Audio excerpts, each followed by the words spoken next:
바랍니다. 네, 인천 서구병 검단에서 온 무경정입니다. 이호영 경찰청장 직무대행님께 질문하겠습니다. 차장님은 직무대행으로서 경찰을 대표해서 이 자리에 앉아 계신 거 맞죠?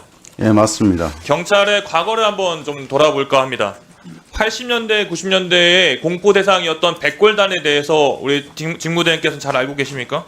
예, 일부 알고 있습니다. 혹시 차장님, 직무대행께서도 그 백골단이 또는 주변의 백골단의 역할을 종사했던 분이 계십니까? 제가 지금 확인할 수는 없습니다.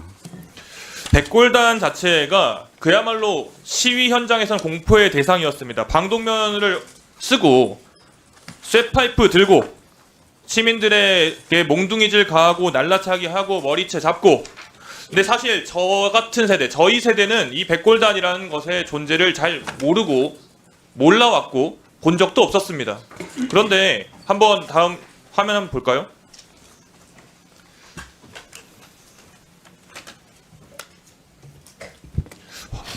이게 지금 뭐 합성한 사진이 아니라요. 실제 있었던 역사의 현장입니다. 이 청바지를 입고 하얀색 헬멧을 쓰고 있던 이들 경찰이었죠, 직무대행님.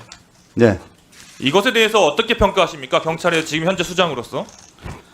그 당시 이렇게 백골단이라는 명칭이 사복 기동대를 가칭해서 일부 뭐 언론이나 이런 데서 그 얘기를 나온 거고요. 저희들이 백골단이라는 명칭은 경찰이 사실은 뭐 운영한 적도 없습니다. 다만 이제 외부에서 이 머리에 모자 쓴 거, 헬멧 이런 것 때문에 아마 백골단이라고 지칭되는 것 같습니다. 명칭에 대해서 이야기하셨는데 그러면 이런 행위들 지금 보시다시피 시민들을 두드려 패고 발로 차는 행위는 잘못된 행위죠. 예, 잘못된 행위라고 생각합니다. 심지어 영안시를 뚫고 가가지고 돌아가신 분의 주검을 탈취한 사건도 있었다고 합니다. 다음 사진 보시죠. 그런데 이 국가폭력의 최전선에 있던 백골단이라는 존재가 방금 경찰에서는 그 명칭 자체를 부인하긴 했습니다만 지난 1월 9일에 이 백골단을 연상케 하는 하얀색 헬멧이 다시 등장했습니다. 윤석열 체포영장 집행을 막겠다고 하면서 반공청년단 이런 이름을 가진 단체가 국민의힘 김민전 의원이 함께한 기자회견을 열었습니다. 반공청년단 예하부대로 백골단을 둔다 이렇게 말하기도 하고 대통령 관저 주변을 감시하겠다, 체포를 저지하겠다.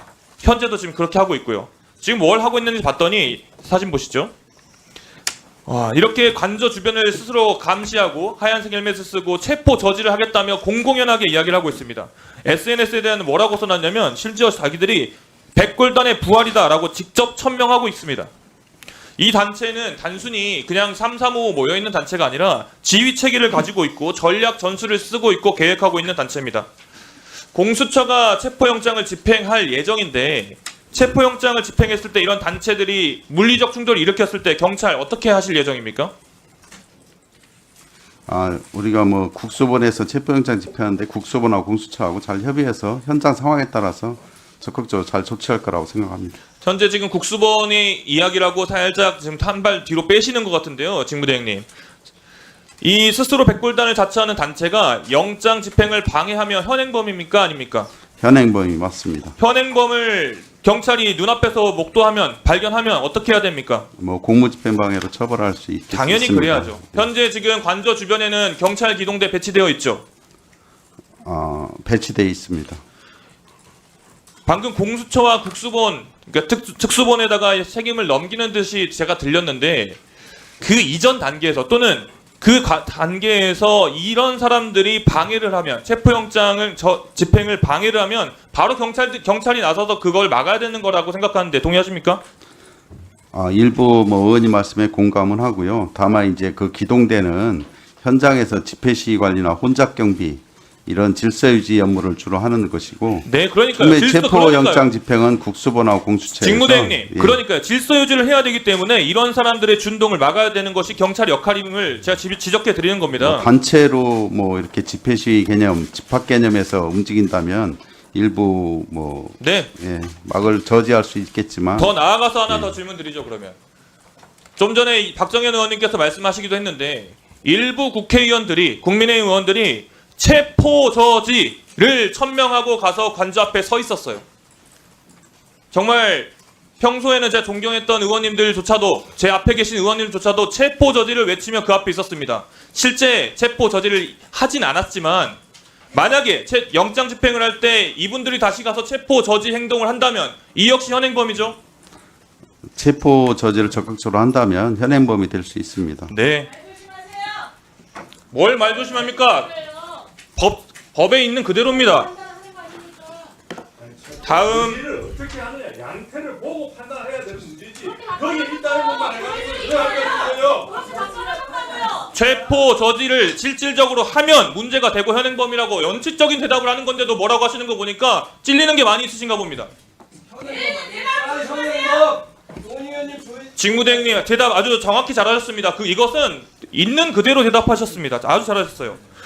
흔히 우리 경찰을 거리의 판사라고도 합니다. 국민과 가장 근접해서 우리가 가장 쉽게 찾을 수 있는 정말 믿을 수 있는 공권력, 최후의 보루이고 가장 친근한 공권력이기 때문입니다. 경찰은 법 집행에 있어서 지위고하를 막론하고 평등하게 법 집행을 해주시길 부탁드리고요. 얼마 전에 경찰 출신 의원 그리고 행정안전위원회 소속의 국민의힘 의원님들께서 국수본에 방문한 상황이 있었습니다. 이 자리에서 훗날을 생각하라 라고 말씀하신 분이 있으셨어요. 훗날을 생각하라. 뭐라고 생각하십니까? 이게 무슨 의미라고 생각하세요? 제가 만약에 진구대행께 무슨 이야기를 하면서 훗날을 생각하셔야죠, 진구대행님. 이러면 기분이 좋으십니까? 어떻게 받아들이시겠습니까? 당시 현장에 저도 참석하지 않아서 구체적인 언급 내용은 듣지 못했습니다. 언론 보도를 통해서 나중에 들었는데 이에 관련해서는 제가 얘기하는 게 적절하지 않다고 생각합니다. 경찰에 어떤 분이라도 훗날을 생각해야죠 라고 말하는 것은 현재 진행 중인 정말 신중하고 민감한 사안의 수사에 대해서 방해의 목적이 있고 외압의 목적이 있고 협박의 목적이 있는 것입니다. 어떻게 보면 국민의힘 의원들이 이런 DNA를 가지고 있는 것 같아요. 이 부분에 대해서 경찰의 수장으로서 정말 단호하게 차단해야 되고 막아야 됩니다. 그렇게 한 발 뒤로 물러설 것이 아니에요. 체포영장 집행에 대해서 다시 한번 당부드립니다. 위법성이나 절차적 하자가 없는 한 법 집행을 정말 엄격하게 진행해 주셔야 됩니다. 그것이 국수본에 맡겨놓을 문제만이 아니라 경찰 전체가 보여야 될 모습이라고 생각합니다. 자, 대행님 동의하시죠? 네, 국수본에서 엄정하게 집행할 거라고 생각합니다.